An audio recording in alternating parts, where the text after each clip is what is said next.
నగరంలోని కంటోన్మెంట్ లో నిర్మించిన 264 డబుల్ బెడ్రూమ్ ఇళ్లను హోంమంత్రి మొహమ్మద్ అలీ ప్రారంభించారు.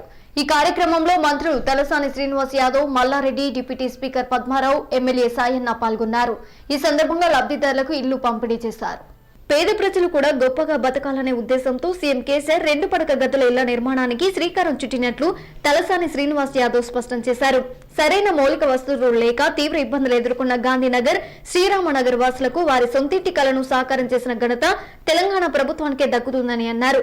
కంటోన్మెంట్ ప్రాంతంలో తెలంగాణ ప్రభుత్వం సంక్షేమ అభివృద్ధి కార్యక్రమాలతో దూసుకుపోతుందన్నారు. గత ప్రభుత్వాలు కేవలం ఓట్ల కోసం తప్ప కంటోన్మెంట్ ప్రజల కష్టాలను పట్టించుకోలేదని తలసాని విమర్శించారు.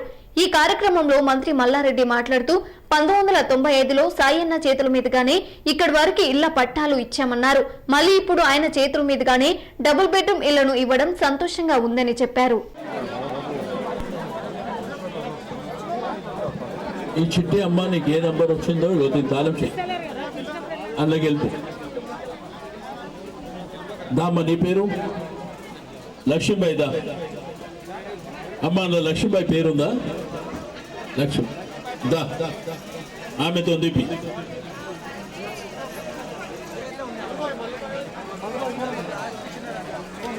లక్ష్మీబాయి మీ భర్త పేరేంది? Raju. Gandhinagar block F ground floor 2వ నంబర్ నీకు వచ్చింది. మీ పిల్లలు ఇంటున్నారా? ఇలా నంబర్ కూడా ఉందమ్మా. ఈమెకి ఏ నంబర్ వచ్చిందో ఆ నంబర్ ఎలక్షన్ లో అప్పుడు ఎందుకు ఇస్తారు అని అన్నారు కాబట్టి ఇవ్వకుండా మన కేటీఆర్ అన్న గారు ఆపిండ్రు కాబట్టి ఇవ్వలేదు. బండి సంజయ్ గారు ఆ రోజు మాట్లాడిండు 25,000 ఇస్తా అనేసి. ఇంతవరకు ఏ ఒక్కరికి కూడా 25,000 వచ్చినాయా? మీకు ఎవరికి కూడా రాలేవు. కాబట్టి మీరు అలాంటి మాటలు నమ్మకండి, దొంగ మాటలు నమ్మకండి. బీజేపీ వాళ్ళు ఎన్నో చెప్తుంటారు కల్లిపుల్లి నాటకాలను, కానీ మన తెలంగాణ ప్రజలు తెలివి మంత్రులు మీరందరూ. కాబట్టి బాగా తెలివితోటి ఆలోచించండి. ఎందుకంటే మనం ఇవాళ ఈ రోజు ఈ స్థానంలో ఉన్నామంటే మన కేసీఆర్ అన్న దయ. ఎందుకంటే ఆయన పేద ప్రజల మనసును అర్థం చేసుకున్న మహా మనిషి. కాబట్టి అలాంటి మనిషిని మనం ఎప్పుడే కానీ ఆయనకు అన్నా అంటే ప్రతి ఒక్కరి కూడా నేను ఉన్నానమ్మా అన్నట్టు మాట్లాడే ఇవన్నీ చెప్పుకొని బతకడం తప్ప ఒక పేదవాన్ని మీరు ఆదుకుంటారా అని చెప్పి నేను ఈ సందర్భంగా అడుగుతా ఉన్నాను. మొన్న జరిగిన జిహెచ్ఎంసీ ఎన్నికల్లో కూడా 1,00,000 డబుల్ బెడ్రూమ్లు ఎక్కడ ఉన్నాయని చెప్పి అడిగినారు. రండి, ఈ రోజు ఇక్కడ ఉన్నటువంటి గాంధీనగర్, శ్రీరామ్ నగర్ లో చూడండి. మీకు కన్నుంటే ఈ రోజు ఈ డబుల్ బెడ్రూమ్ మీ జీవిత కాలంలో మీ కేంద్ర ప్రభుత్వం కట్టేయలేదని చెప్పి నేను ఈ సందర్భంగా తెలియజేస్తా ఉన్నాను. ఈ రోజు భారతదేశంలో ఏ రాష్ట్రంలో కూడా ఇటువంటి ఇండ్లు కట్టినటువంటి దాఖలాలు లేవు.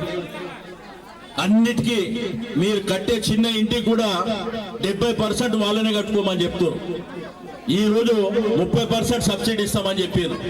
కానీ మా ముఖ్యమంత్రి గారు, అదే విధంగా మా యువ నాయకులైనటువంటి కేటీఆర్ గారు ఈ రోజు పేదవాడికి ఒక బ్రహ్మాండమైనటువంటి ఇల్లు కట్టాలని కట్టిన ఇల్లు 7,75,000. కానీ ఇప్పుడు ఉన్నటువంటి మట్కోట్ ప్రాంతంలో ఈ చౌరాస్తాలో మీకు 60-70 లక్షల రూపాయలు పెట్టినా గానీ ఇటువంటి ఇల్లు దొరకదని చెప్పి నేను ఈ సందర్భంగా తెలియజేస్తా ఉన్నాను. Society for Cyberabad security council 15వ వార్షికోత్సవాలను ఘనంగా నిర్వహించారు. నగరంలోని నోవెటల్ హోటల్ నిర్వహించిన ఈ కార్యక్రమంలో హోంమంత్రి మొహమ్మద్ అలీ, డీజీపీ మహేందర్ రెడ్డి, సిపి సజ్జనర్, ఇతర పోలీసు ఉన్నతాధికారులు పాల్గొన్నారు. ఈ వార్షికోత్సవ కార్యక్రమంలో డీజీపీ మహేందర్ రెడ్డి మాట్లాడుతూ కొత్తగా ఏర్పడిన సైబరాబాద్ కమిషనరేట్ అనతి కాలంలో ఎన్నో కీలక కేసులను ఛేదించింది అన్నారు. సమాజం కోసం ఎస్సీ చేస్తున్న సేవలు చిరస్మరణీయమన్నారు. ముఖ్యంగా ఐటీ ఇండస్ట్రీ భద్రతకు సైబరాబాద్ కమిషనరేట్ కట్టుబడి ఉందన్నారు. ఈ సందర్భంగా సిపి సజ్జనర్ మాట్లాడుతూ 2006లో అప్పటి సైబరాబాద్ సిపి మహేందర్ రెడ్డి ఎస్సీ ప్రారంభించారని చెప్పారు. ఎస్సీ గతంలో ఐటీ సెక్టార్కే పరిమితంగా ఉండేదని గుర్తు చేశారు. కానీ నేడు సైబరాబాద్ పోలీసులతో చాలా కార్యక్రమాల్లో ఎస్సీ తోడ్పాటు ఎంతో ఉందని చెప్పారు. ఎస్సీతో మరిన్ని సేవలు అందిస్తామని చెప్పారు. దేశంలోని ఇలాంటి security council business continue team ఎక్కడా లేదన్నారు. During the lockdown, there were as many as 6.5 million IT workers who worked from home. That was facilitated largely because of the support we got from Telangana police. They moved the hardware swiftly, and for all the extraordinary work for all the extraordinary work that they have done. May I, ladies and gentlemen, request all of you join your hands to thank them. Thank you very much. I would not be standing here alone by taking the credit of shipping Covaxin on 13th January, but for the support of the Telangana Police Department who was there with us. I have goosebumps, not only today, but also on that morning. It was the early hours of 13th January. It was the day of Bogi, that the first vans, the coal trucks of carrying Covaxin had to be transported to the air cargo at the airport in Samshabad. And I was really, I had tears swell up in my eyes because I was watching this virtually from home, but my colleagues, close to 100 of them, were at the plant at Shamirpet at Genome Valley.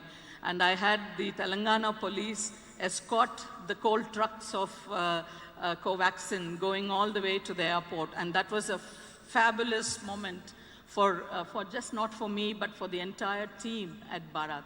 We have more than 6.5 lakh CCTV cameras in the capital region of Hyderabad city, covering all the 3 police commissionerates. We have more than 7.5 lakh cameras all over the state. And every day, hundreds and hundreds of cameras are being added to this network. And it's a matter of proud privilege that it is done in partnership with local communities, in partnership with the industry, in partnership with various stakeholders. It's a journey which is again going in a way that it is not there anywhere in the country.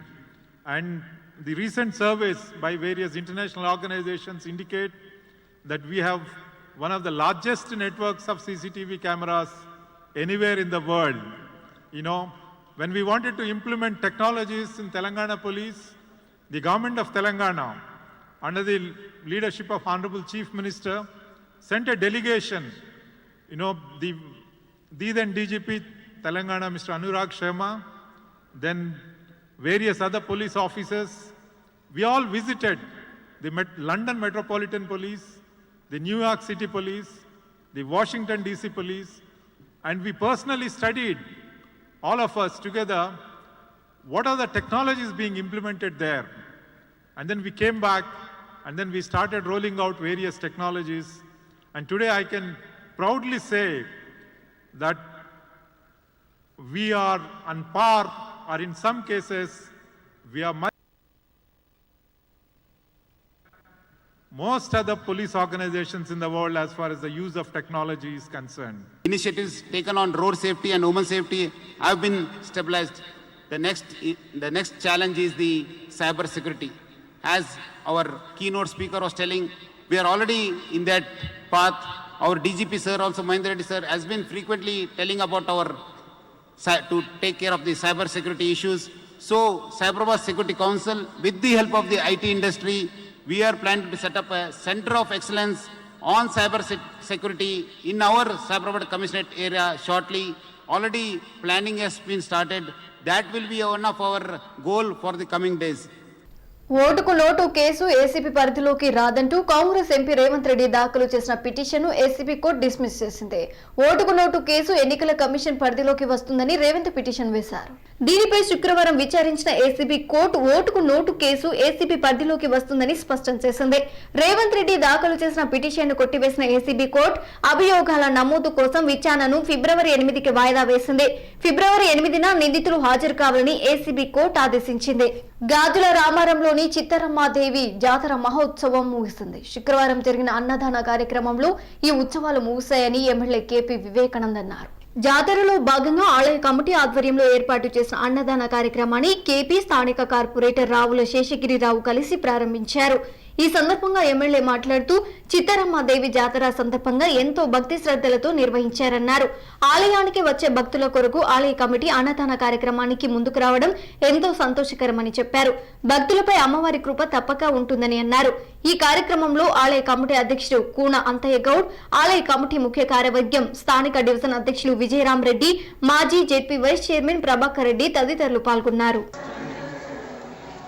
Shri Chittaramma తల్లి జాతర మహోత్సవాలు 22వ అన్నదాన కార్యక్రమంతో ఈ యొక్క జాతర బ్రహ్మోత్సవాలు విశేషంగా అంగరంగ వైభవంగా జరుగుతున్నాయి. 22, 23 నాడు అమ్మవారికి వార్షికోత్సవ పూజ సంబంధించినటువంటి పూజా జరిగాయి. 24 నాడు అమ్మవారికి ముఖ్యమైనటువంటి రోజు జాతర, ఆ రోజు నుంచి ప్రారంభమైంది. 25 నాడు అమ్మవారికి భగవశివాని రూపంలో సందర్శనమైంది. 26, 27, 28 ఈ 3 రోజుల పాటు అమ్మవారి యొక్క కుంకుమార్చన సేవలో అమ్మవారి కుంకుమార్చన కార్యక్రమాలు జరిగాయి. తర్వాత 29 నాడు అనగా ఈరోజు అమ్మవారి యొక్క భక్తులు ఇచ్చినటువంటి ఈ యొక్క ఉడిబియ్యాలను అన్నంగా వండి భక్తులందరికీ కూడా అన్న సంతర్పణ చేసే కార్యక్రమం ఈరోజు కొద్దిసేపట్లో ప్రారంభమవుతుంది. ఈ రోజుతో అమ్మవారి యొక్క జాతర కార్యక్రమాలను కూడా ముగిశాయి.